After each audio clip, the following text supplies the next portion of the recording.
We are on site today showing my depth finder holder that I've made for my canoe.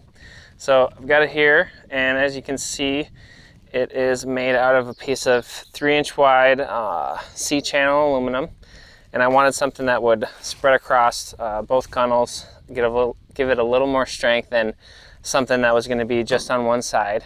I have the things I use for clamps. I was looking for a while for some different items that I could use to clamp it to the sides, and I came across these rod holders that are, it's this one here, and then this clamp was actually part of this rod holder. So I'll link the description for that below, and that and a few other products I have here. But either way, I took that apart kind of, and then was able to mount the clamps on either end. I took the piece of aluminum. I have a couple slots milled in each end so that you can adjust the position of each of these clamps to fit different width canoes, but this one fits mine here.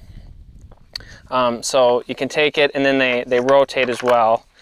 Put it on like that, and then kind of find the best spot for it, and then you can loosen the clamp on the rod holder, and that's how you slide it within.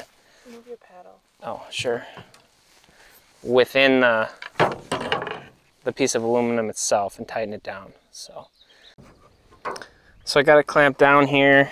As you can see, C-clamps go around each side, and then I've got the rod holder here.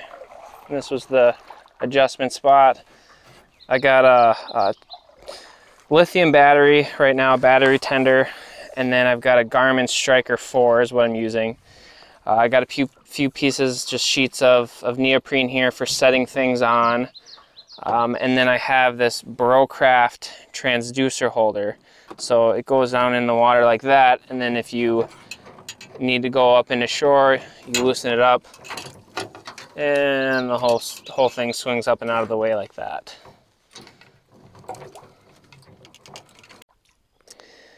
So other than the lithium battery that I have, I've got this waterproof battery bag that I made that runs off my Milwaukee 18-volt drill batteries.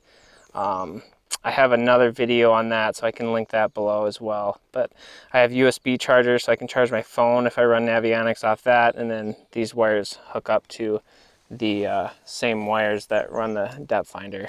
So I've got it running. Got my rod in a rod holder. Can angle it any way you want to get it nice and far out from the canoe, and everything is nice and solid. Like, even if you get a nice fish on, I think it's gonna hold pretty well.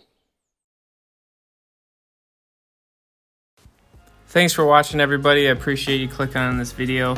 If you like what I showed you and you like my videos, please hit the subscribe button. I appreciate it, and also view my channel for other things that I've made. Thanks for watching.